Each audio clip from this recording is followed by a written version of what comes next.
Sejak resmi hengkang dari grup lawak Bagito, Unang tidak lagi terlihat di setiap acara yang melibatkan grup lawak trio Miing, Didin, dan Unang itu, termasuk acara musik yang dipandu Bagito di sebuah stasiun televisi swasta. Posisi Unang pada program musik yang disponsori oleh sebuah bank swasta itu memang tidak tergantikan. Sepeninggal Unang, Didin dan Miing, dua personil yang tersisa, memilih untuk tidak mencari penggantinya dan membiarkan saja tugas yang biasanya dilaksanakan Unang berada di pundak mereka.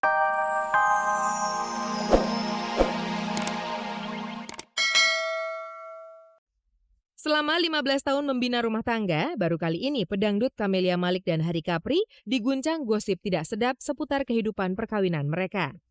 Beberapa waktu lalu, sejumlah media massa ramai menurunkan kabar kalau keutuhan rumah tangga pasangan selebritis yang tengah dikaruniai satu orang putra dan satu orang putri itu tengah berada di ujung tanduk. Sejak kabar tersebut ramai beredar, tak satu pun dari keduanya bersedia untuk mengomentari.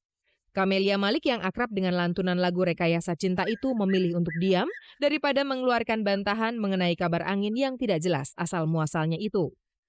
Saat bertemu dengan sejumlah wartawan di sebuah acara, barulah Camelia Malik yang datang bersama sang suami mengungkapkan kekecewaannya terhadap penghembus kabar tidak sedap itu. Kami ini memang punya risiko, tetapi jangan lupa bahwa kami punya keluarga. Berita-berita yang tidak benar itu bisa membuat hati anak saya, misalnya di sekolahan, di lingkungannya gitu kan. Kalau benar ya benar, nggak mungkin kita bisa lari dari kebenaran apa yang benar. Tapi kalau yang enggak, Jika selama ini ia memilih diam karena ia tidak mau banyak bicara mengenai pepesan kosong. Apalagi tidak satu pun dari pemburu berita yang bertanya kepadanya memiliki sumber yang kuat atas kabar angin yang terlanjur merebak itu. saya nggak pingin diwawancarai untuk urusan yang nggak ada. Gosip kalau benar ada, saya mau. Dan saya harus klarifikasi kan. Kalau ditanya asal api yang nyaris membakar kemarahannya itu, ia mengaku tidak tahu menau. Yang jelas, hingga saat ini kehidupan rumah tangganya dengan Hari Capri baik-baik saja. Alhamdulillah keluarga kami sehat-sehat, aman-aman. Sampai saat ini kita masih, ya alhamdulillah artinya nggak ada. Tak ada persoalan, tak ada perbincangan mengenai pelantun lagu-lagu Melayu Iyeth Bustami. Sejak namanya mulai dikenal sebagai salah satu bidu wanita di tanah air, wanita asal Bengkalis Riau ini tidak pernah lepas dari persoalan. Berturut-turut, penyanyi yang populer lewat lagu Laksmana Raja di Laut ini harus menggelar jumpa pers untuk menjelaskan berbagai persoalan, baik kejadian naas ataupun sekedar gosip yang mendera penyanyi bertubuh mungil itu. Kabar terakhir yang terdengar darinya, ia dikabarkan telah melaksanakan pernikahan secara diam-diam dengan salah satu personel grup vokal gaul bernama Eka. Bahkan kabarnya kini ia tengah mengandung 16 minggu dari pernikahan keduanya itu. Benar atau tidaknya kabar tersebut, memang hanya Iyeth Bustami lah yang paling tahu.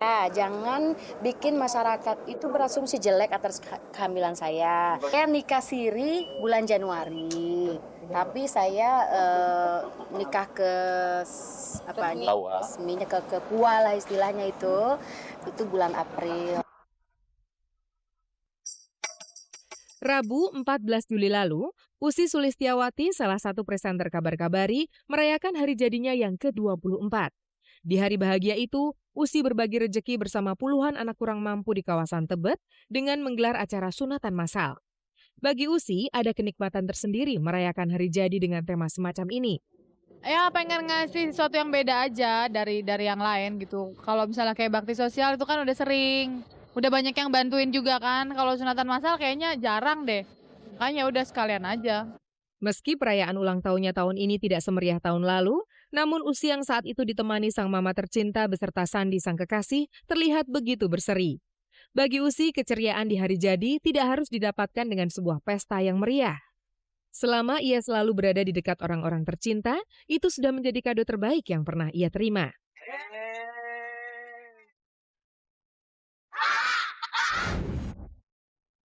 Sejak resmi hengkang dari grup lawak Bagito, Unang tidak lagi terlihat di setiap acara yang melibatkan grup lawak trio Miing, Didin, dan Unang itu, termasuk acara musik yang dipandu Bagito di sebuah stasiun televisi swasta. Posisi Unang pada program musik yang disponsori oleh sebuah bank swasta itu memang tidak tergantikan.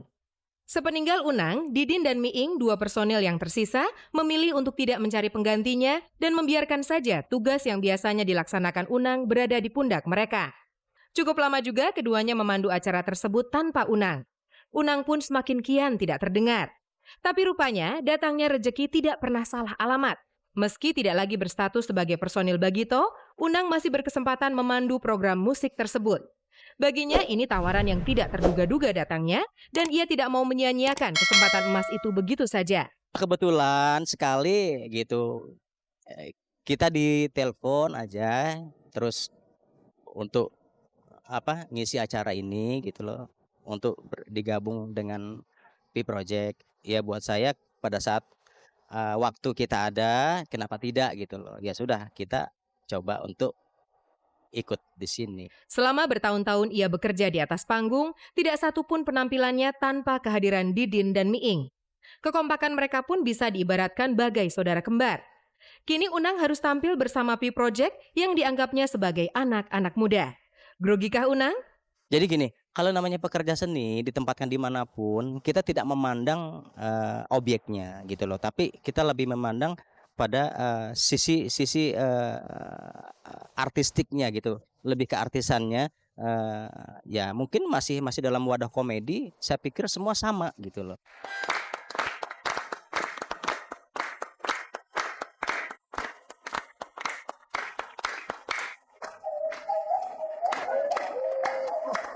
Presenter kondang Indy Barens tidak pernah menduga dirinya akan setenar sekarang.